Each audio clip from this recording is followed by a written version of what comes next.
10 years. A very influential indie horror game about a Toreador March singing robot bear has been around the internet for a decade now. Five Nights at Freddy's is one of the many franchises I've been growing up with since I was a child. For reference, I was in kindergarten when the first game came out.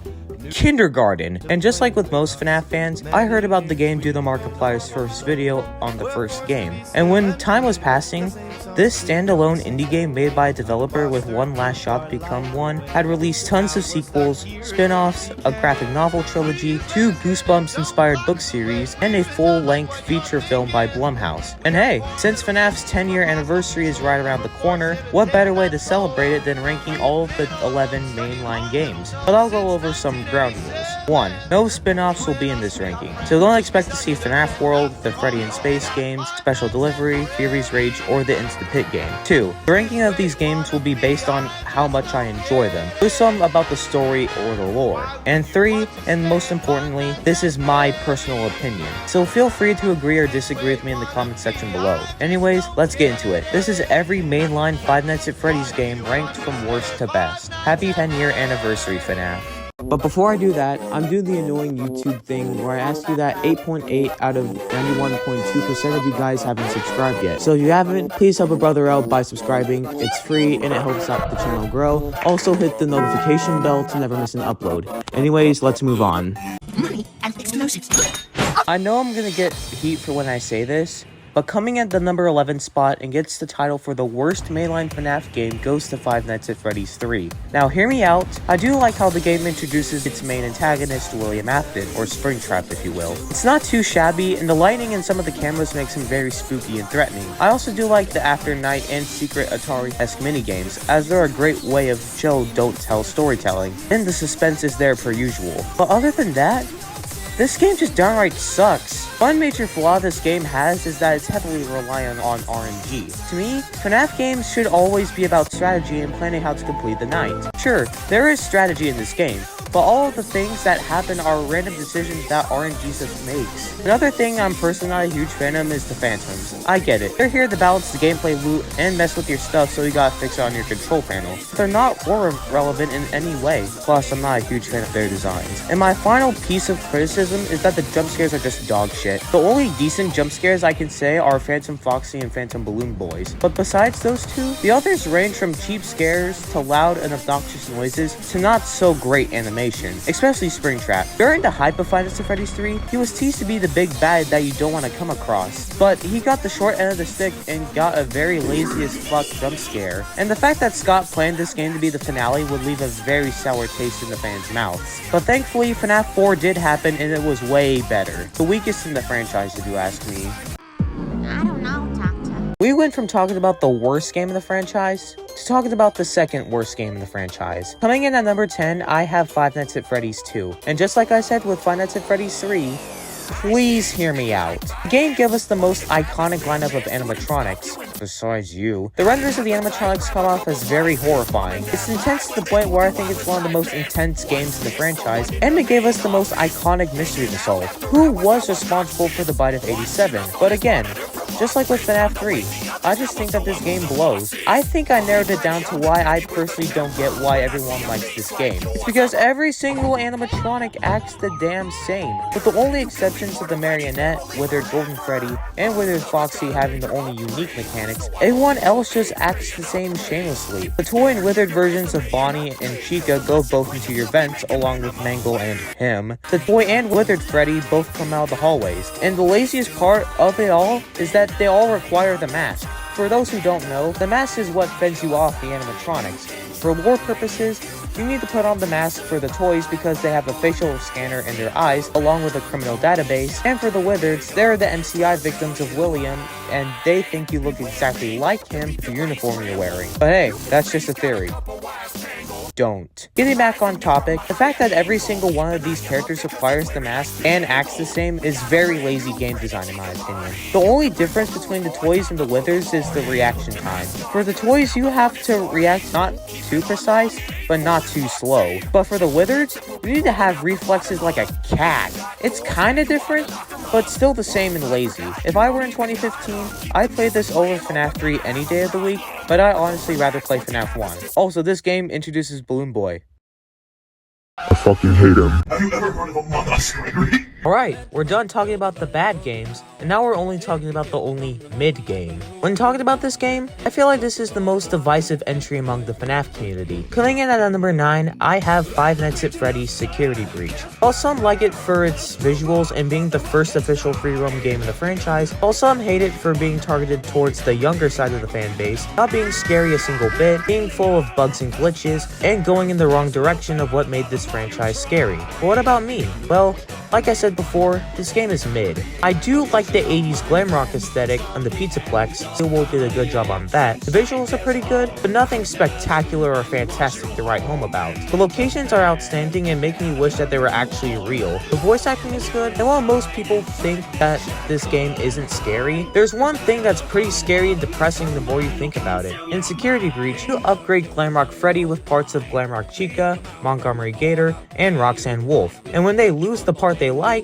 they start entering an existential crisis. For example, Roxanne, without her eyes, she can't see how pretty she is, thinks she's ugly, and keeps telling herself that she's not a loser. Losing a part of yourself that entirely makes up your personality is not only terrifying, but also pretty sad and depressing. Alright, enough with the yapping. I'll briefly go over some things I'm mixed and don't like about this game. While I do think the character designs are pretty well made, I'm personally not a huge fan of the Glamrocks. Not because they're bad or anything, I can see why they're appealing to some fans, but I personally think that their proportions are too odd and human-like. The jump scares are just goofy as hell. Whenever I get jump scared, I find myself laughing my ass off instead of screaming like a little girl. While I do like the environments, the lighting is just too bright and colorful, with it drowning out some of the more darkier and grainier areas. The only area that does this right is the burned down FNaF 6 location under the Pizzaplex. The game can be a snooze at sometimes, unless you're in a fun segment of the game like Phaser Blast. And my last complaint I have is the huge missed potential with Vanny. Before Security Breach released to the public, Steel Wool was hyping her up as the next main antagonist of the Steel Wool era of FNaF games, and being a servant of Glitch Trap. But when it came out, she barely got any time to shine, which made me hope that we would get more of her in future Steel Wool games. But yeah, I don't think it's great, but not as terrible as its haters are making it out to be. Welcome to hell, motherfucker! When talking about the most fun and challenging, but also quite frustrating game in the franchise, I feel like this game is the prime example. Coming in at number 8, I have Ultimate Custom Night. If I were to perfectly summarize this game up in the best way possible, let's just say it's every mechanic combined, has almost every single animatronic in the franchise that acts the same or be a big pain in the ass to deal with. It's very chaotic to the point where every animatronic is attacking you in cahoots one by one, but also kind of fun.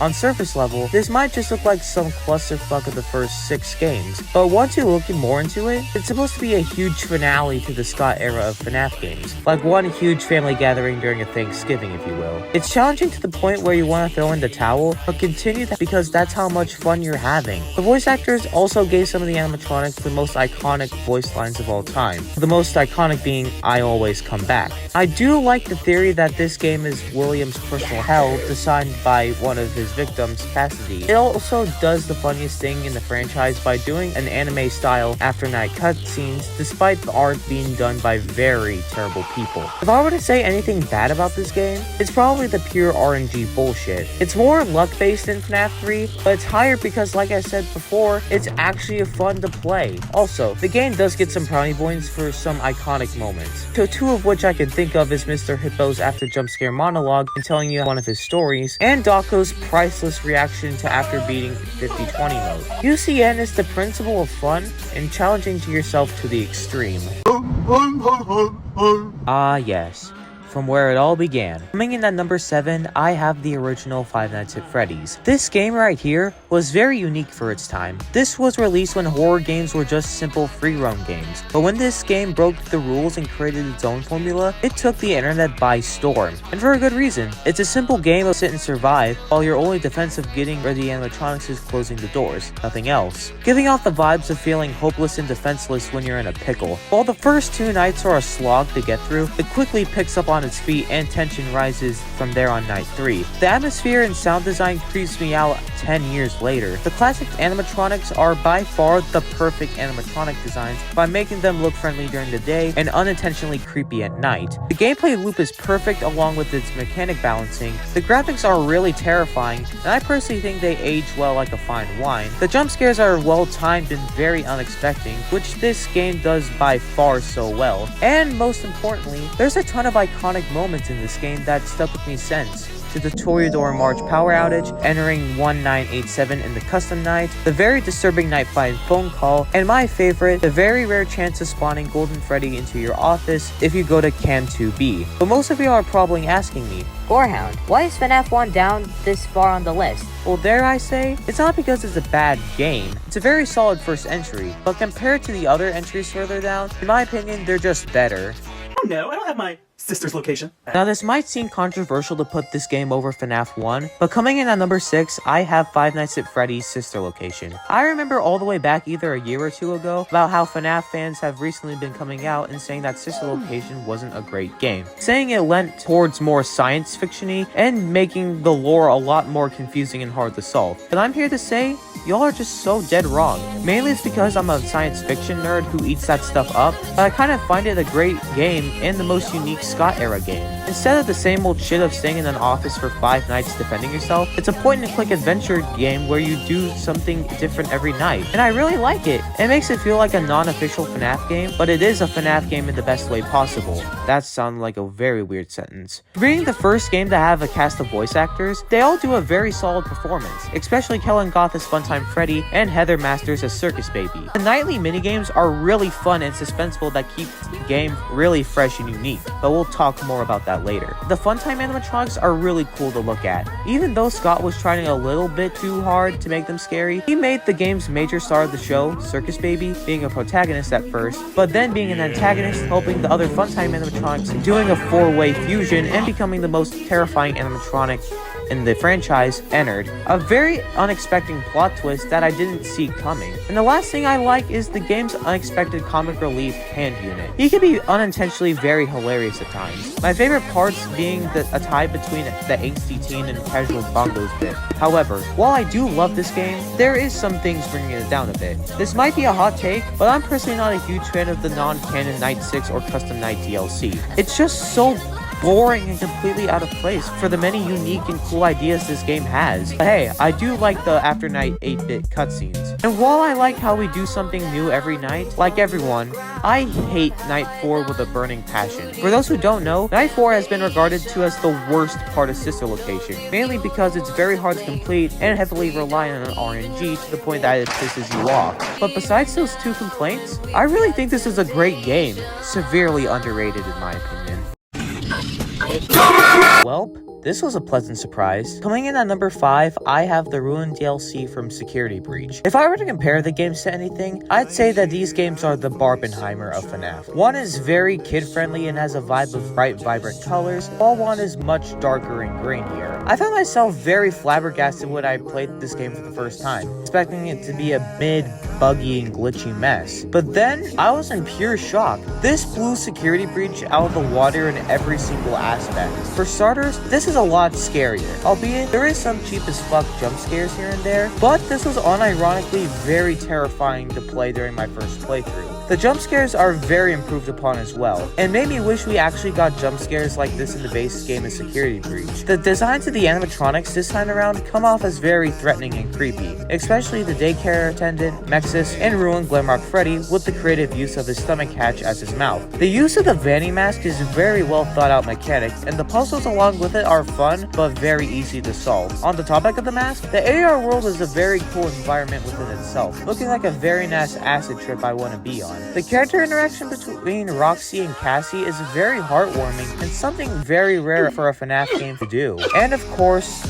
I couldn't be talking about Ruin without mentioning the Mimic. at the time of recording this video, FNAF's newest antagonist. While the first mention of the Mimic was in the Tales from the Pizzaplex book series, we got to see a very good look at him in the final chase sequence, and he is quite the odd fella to look at. He looks like a combination of previous endoskeletons from the past games. But what if I were to tell you, this wasn't the first time we saw the Mimic? Alongside his mentioning from Tales, it was confirmed in the books that not only the Mimic was burn trapped, but also, I shit you not, glitch trapped, meaning his first debut was in Help Wanted, but we barely knew anything about him. But overall, this is a major improvement over from the entirety of Security Breach. Hats off to Steel Wool Studios. It's even real. This background, it's not even real. Just missing out on the top 3, coming in at number 4, I have Five Nights at Freddy's Help Wanted 2. To be honest, I didn't think Steelwood would announce this game, considering that the trailers for Ruin and FNAF movie came out in the same month. So does this game go out with a bang to end off one of the best years for FNAF? Abso-fucking-lutely. There's a ton of mini games that are just a blast to play, and I might speak for Help Wanted 2 fans when I say that there's not a single bad minigame or minigame that just makes me bore out of my mind. Every single minigame is great, unique, and enjoyable in its own special way. My personal favorites being the food court sections, the ones where you gotta do medical training on Helpy, the memory game with DJ Music Man, and the Bonkabon arcade game. I'm really glad some of the animatronics from Pizzeria Simulator are back, though they barely got any time to shine, but that's okay. I do like how it tricked me into thinking that this would take place after Help Wanted 1 and before the events of Security Breach. But then it turns out, this game is a direct sequel to Security Breach and before the events of Ruin transpire, so some points are given for bamboozling me. Per usual,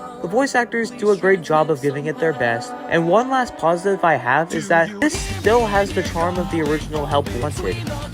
Kinda. The one major reason why Help Wanted 2 is a spot behind from making it into the top 3 is because I don't find this game scary in the slightest. There is some creepy moments here and there like the ruined lobby and minigames, the cryptic endings, and the jump scares. But besides that, never gotten scared during my first playthrough. But the reason why it's higher than Security Breach is because it's not a silly walking sim snooze fest, but a fun, enjoyable challenge. Hence why it's higher than Ultimate Custom Night. It's not great as the original Help Wanted, but still pretty good. The first night is never usually that bad in any game, so I'll play through. Well folks, after almost 17 minutes of me yapping, we finally reached the top 3. The cream of the crop, the bread and butter, the absolute peak of Five Nights at Freddy's. Popping it off in 3rd place, I have Five Nights at Freddy's 4. In my opinion, the scariest game in the franchise. I don't know what it is, but I just loved this game ever since it came out, besides giving me nightmares. I just find it to be a breath of fresh air for taking place in the bedroom instead of a pizzeria for the first 2 games, and an amusement park attraction for the 3rd game. This game is a very stress-inducing challenge from start to finish, because this game is all about audio cue listening. Words cannot describe how long it took me to beat this game, minus the night 6, 7, and infamous Nightmare Night. The fun with Plush Trap post-game segments are also fun challenges, being a game about patience and getting your timing right. Me personally, I think that this game is the most dark one tone-wise, to the experiences of the main protagonist, the crying child. From being tormented by a teenage Michael Afton, to being haunted by the nightmare animatronics, and meeting a very gruesome demise in the 8-bit cutscene after Night 5. Which also reminds me, the cutscene after Night 6 is very sad and depressing, and legitimately almost made me cry. Y'all can call me a pussy for that, and bully me, I don't care. The nightmare animatronics are really horrifying, and that actually look like what a kid would imagine if they saw monstrified versions of Freddy and his friends. Speaking of them, the Night 5 boss night with Nightmare Fredbear and the Nightmare Night with Nightmare are the most challenging parts of FNAF 4. And fun fact, the very first animatronics to have their own dedicated night to themselves. The reason why it's in 3rd place, however, is the jump scares. While I do like the animations for them, the jump scare noise is too loud for my liking, requiring me to wear hearing aids after experiencing one of them. So it gets a few points taken away for that. But it's still an incredible game. Also, before I get to mention this, I think the Halloween DLC is fine.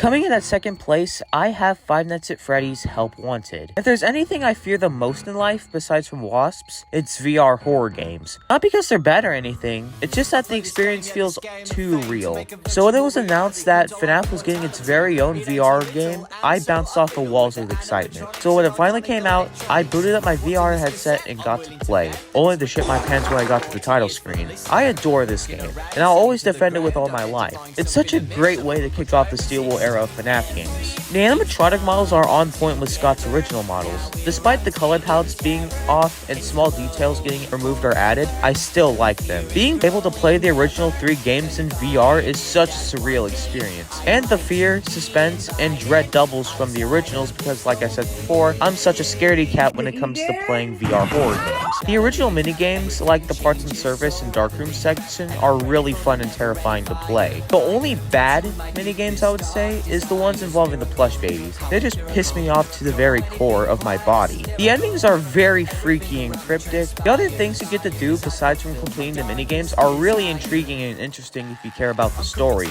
Also, along with the Curse of Dreadbear Halloween DLC, it's also a blast to play, being a perfect balance of scary and fun. The ending is also a perfect setup to security breach despite my opinion on the game. It also introduces some of my favorite animatronics to come out of the franchise, Red Bear and Grim Foxy. All in all, this is a really great game with hard work and dedication put into it, but compared to the number 1 pick, it's got nothing on that. Well.